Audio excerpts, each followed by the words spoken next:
বিএনপির আন্দোলন সফল হবে না পরিষ্কার ধারণা ছিল বলছেন জিএম কাদের। দেশকে গ্যাস চেম্বারে পরিণত করেছে সরকার বলছেন রিজভী। ক্ষমতায় যেতে বিদেশি প্রভুদের দাসত্ব করছে বিএনপি বললেন ওবায়দুল কাদের। চোখের পানির উসিলায় আসমানের পানি চাইলেন হাজারো মানুষ। এবং সর্বশেষ জানাবো, রাজবাড়িতে কোথাও মিলছে না পানি। শুনছিলেন সংবাদ শিরোনাম, এবারে বিস্তারিত। বিএনপির আন্দোলন সফল হবে না পরিষ্কার ধারণা ছিল বলছেন জিএম কাদের। জাতীয় পার্টির চেয়ারম্যান গোলাম মোহাম্মদ কাদের বলেছেন, আমার পরিষ্কার ধারণা ছিল দ্বাদশ জাতীয় সংসদ নির্বাচনের আগে বিএনপির আন্দোলন সফল হবে না। তিনি বলেছেন, বাংলাদেশে কখনো আন্দোলনের মুখে কোনো সরকার পদত্যাগ করে নাই।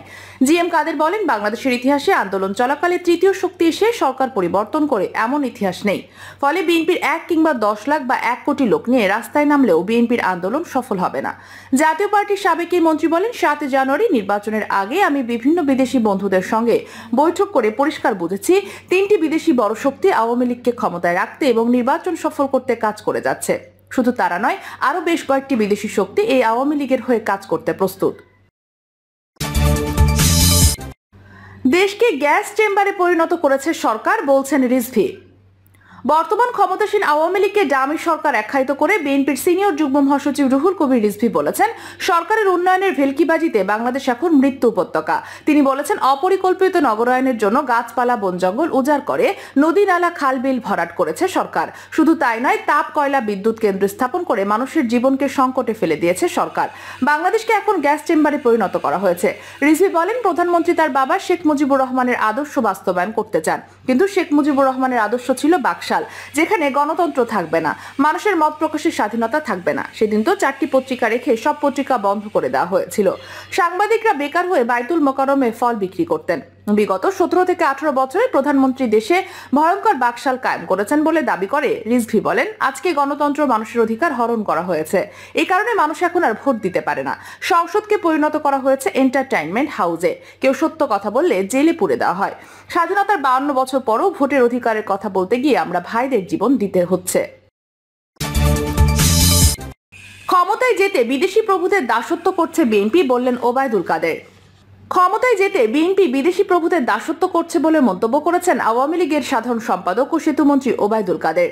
ওবায়দুল কাদের বলেন, বিএনপি দাসত্ব করে ক্ষমতা পাওয়ার জন্য জনগণকে মূল বিষয় হিসাবে মনে করে না। বিদেশি প্রভুদের দাসত্ব করলে ক্ষমতায় যাওয়া যায়।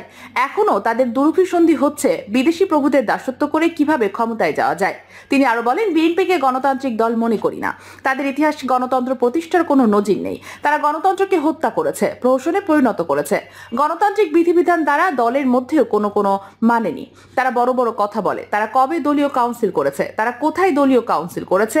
7 থেকে 8 বছর আগে লা মেরিডিয়ানে কেন্দ্রীয় কমিটির মিটিং হয়েছে। ওবায়দুল কাদের বলেন, এদেশে সাধারণ মানুষের মাঝে যারা রাজনীতিকে নিয়ে গিয়েছিলেন তাদের মধ্যে জাতীয় নেতা শেরে বাংলা ছিলেন অন্যতম। সাধারণ মানুষকে স্বাধীনতার মঞ্চে উজ্জীবিত করেছিলেন বঙ্গবন্ধু শেখ মুজিবুর রহমান। শেরে বাংলাকে গ্রাম বাংলার কৃষকরা কোনোদিনও ভুলতে পারবে না। তিনি চিরদিন তাদের মাঝে স্মরণীয় হয়ে থাকবেন। প্রজাস্বত্ব ও ঋণ সালিসি বোর্ড গঠন করে সুদখোর মহাজনদের অত্যাচার থেকে রক্ষা করেছেন। তিনি সেজন্য এখনো স্মরণীয় হয়ে আছেন। চোখের পানির উসিলায় আসমানের পানি চাইলেন হাজারো মানুষ। বৈশাখের শুরুতেই তীব্র তাপপ্রবাহে অসহ্য গরমে অতিষ্ঠ উপকূলের খেটে খাওয়া মানুষ। প্রখর রোদ আর অনাবৃষ্টিতে নষ্ট হচ্ছে বিভিন্ন ফসল। তীব্র এই গরম থেকে পরিত্রাণের জন্য আল্লাহর কাছে ক্ষমা চেয়ে কুয়াকাটা বঙ্গবন্ধু মাধ্যমিক বিদ্যালয়ের মাঠে খোলা আকাশের নিচে ইস্তিস্কার নামাজ আদায় করেছেন মুসল্লিরা।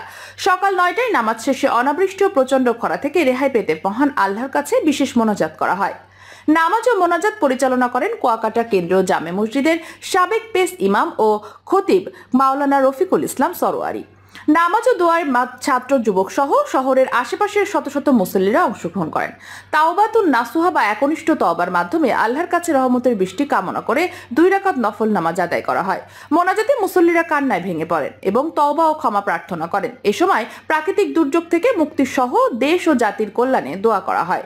নামাজের অংশ নেওয়া মুসল্লিরা জানান, প্রচন্ড দাবদাহ ও অনাবৃষ্টিতে কারণে শুকিয়ে যাচ্ছে মাঠঘাট কৃষিজমি। তীব্র খরায় ফসল উৎপাদন নিয়ে দুশ্চিন্তায় পড়েছেন কৃষক। গরমে অতিষ্ঠ হয়ে পড়েছেন কৃষক। এখন চাষাবাদ করতে পারছেন না, তাই আল্লাহর অশেষ রহমতের জন্য নামাজ আদায় করা হয়েছে। রাজবাড়িতে কোথাও মিলছে না পানি। সারা দেশের ন্যায় রাজবাড়িতেও চলছে তীব্র তাপপ্রবাহ। মৌসুমের সর্বোচ্চ তাপমাত্রায় রাজবাড়ির জনজীবনে নেমে এসেছে বিপর্যয়। একদিকে তীব্র দাবদাহে পড়ছে জেলার মানুষ, অন্যদিকে নতুন করে প্রায় সব উপজেলাতে দেখা দিয়েছে তীব্র পানি সংকট। এতে যেমন বিপর্যস্ত হচ্ছে জনজীবন, তেমনই ব্যাহত হচ্ছে কৃষি উৎপাদন। জানা গেছে তীব্র তাপপ্রবাহের কারণে খরায় পানির স্তর নিচে নেমে গেছে, যার ফলে নলকূপে পানি উঠছে না। পানির অভাবে গৃহস্থালী কাজকর্ম যেমন ব্যাহত হচ্ছে, তেমনই জমিতে সেচ দিতে পারছেন না কৃষক। সেচের অভাবে নষ্ট হচ্ছে ফসলাদি।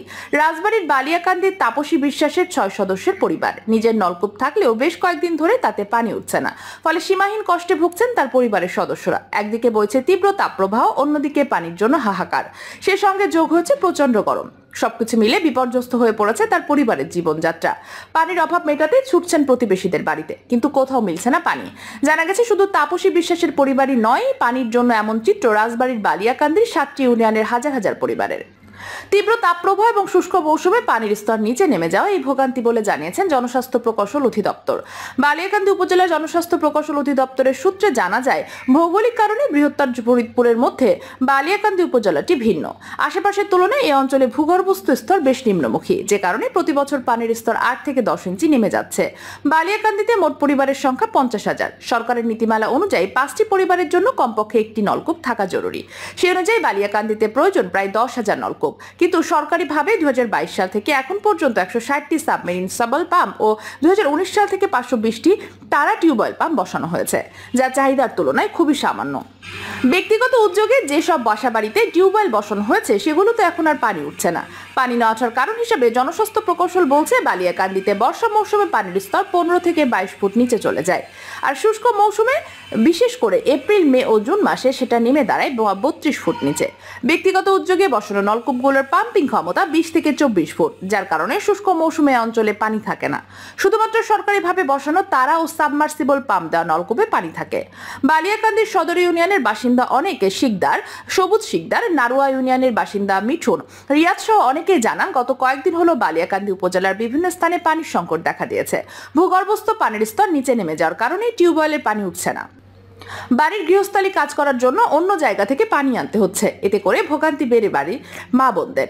নবাবপুর ইউনিয়নের মেছুয়াঘাটা এলাকার কৃষক আব্দুল মান্নান জানান, পানি না ওঠায় তিনি মাঠে ফসল চাষ করতে পারছেন না।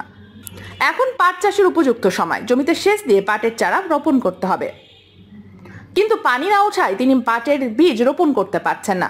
পানির এই সমস্যা শুধু বালিয়াকান্দিতে নয়, রাজাবাড়ী সদর, পাংশা, কালুখালীতেও একই সমস্যা দেখা দিয়েছে। ওই উপজেলার গ্রামাঞ্চলের অধিকাংশ নলকূপে পানি উঠছে না। কিছু নলকূপে পানি উঠলেও পরিমাণে অনেক কম। সমস্যা বেশি সৃষ্টি হয়েছে পুকুর ও বিভিন্ন জলাশয় পানি শূন্য হয়ে যাবার কারণে। অনেক পরিবার পানির সমস্যার সমাধানে মোটর বসিয়েছে, সেখান থেকে পানি নিয়ে চাহিদা মেটাচ্ছে অন্য পরিবারগুলো। পানির সংকটের প্রভাব পড়েছে কৃষিতে। স্যালো মেশিনেও পানি উঠছে না, ফলে পাটের জমিতে সেচ দিতে পারছে না কৃষক। অনেক জমির পাট পানির অভাবে মারা যাচ্ছে। অনেক কৃষক স্যালো মেশিনে পানি তুলতে 12 ফুট গর্ত করেছে। রাজাবাড়ী সদর উপজেলার বাণীবহ ইউনিয়নের আটদাপানিয়া গ্রামে দেখা যায়, এখন কোনো নলকূপে পানি উঠছে না। অনেকে নলকূপের সাথে মোটর বসিয়েছে, তারপরও পানি উঠছে না। আটদাপানিয়া গৃহবধূ মিতা বিশ্বাস বলেন, কয়েকদিন ধরে পানির জন্য খুব কষ্ট হচ্ছে। পানির স্তর নিচে নেমে যাওয়ার কারণে টিউবওয়েল পানি থাকছে না। কালুখালী উপজেলার মদাপুর ইউনিয়নের দামকুদিয়া গ্রামেও একই চিত্র। গান্ধীপাড়া বাজারপুরের পলাশ হোটেলের মালিক পলাশ প্রামাণিক বলেন, এই বাজারের সবগুলো নলকূপ নষ্ট, কোনোটিতেই পানি ওঠে না। সব ব্যবসায়ী, চায়ের দোকানদার বাড়ি থেকে পানি নিয়ে আসে বাজারে। আমাদের দোকানের মোটর বসানো হয়েছে, তারপরও সকালে রাতে খুব অল্প পরিমাণে পানি ওঠে। পাংশা উপজেলার সরিষা, বাবুপাড়া, কলিমোহর, মৌরাটা, পাট্টা ইউনিয়নেও চলছে পানির সংকট। পাশাপাশি এসব এলাকায় চাষিরা পানির অভাবে পাটের জমিতে সেচ দিতে পারছে না। রোদে মাটি শুকিয়ে পাট মারা যাচ্ছে।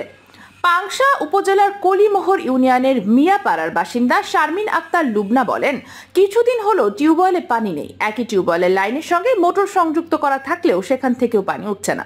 পরে টিউবওয়েলের মিস্ত্রি আনা হলে তারা জানায়, পানির স্তর নিচে নেমে গেছে। রাজবাড়ী জনস্বাস্থ্য প্রকৌশল অধিদপ্তরের নির্বাহী প্রকৌশলী আবু জাকারিয়া বলেন, গ্রীষ্মকাল খরায় পানির স্তর নিচে নেমে গেছে, ফলে টিউবওয়েল থেকে পানি ওঠে না। আমাদের এই অঞ্চলে পানি উঠছে না। এই ধরনের কথা রাজবাড়ী জনস্বাস্থ্য প্রকৌশল অধিদপ্তরের নির্বাহী প্রকৌশলী আবু জাকারিয়া বলেন, গ্রীষ্মকালে খরায় পানির স্তর নিচে নেমে যায়, ফলে টিউবওয়েল থেকে পানি ওঠে না। আমাদের এই অঞ্চলে বেশিরভাগ পানির লেয়ার 25 ফুটের নিচে নেমে গেছে, ফলে এখন টিউবওয়েল ও চাপকল দিয়ে পানি উঠছে না। এই সমস্যার সমাধানের জন্য আমাদের বৃষ্টির জন্য অপেক্ষা করতে হবে। তবে যারা সাবমার্সিবল পাম্প অথবা তারা টিউবওয়েল বসিয়েছে, তাদের কোনো অসুবিধা অসুবিধা হচ্ছে না। প্রিয় দর্শক, এই ছিল এখনকার সর্বশেষ সংবাদ। নিয়মিত আপডেট সব সংবাদ পেতে চ্যানেলটি সাবস্ক্রাইব করে পাশে থাকা বেল বাটনটি ক্লিক করে রাখুন। ধন্যবাদ সবাইকে এতক্ষণ সাথে থাকার জন্য।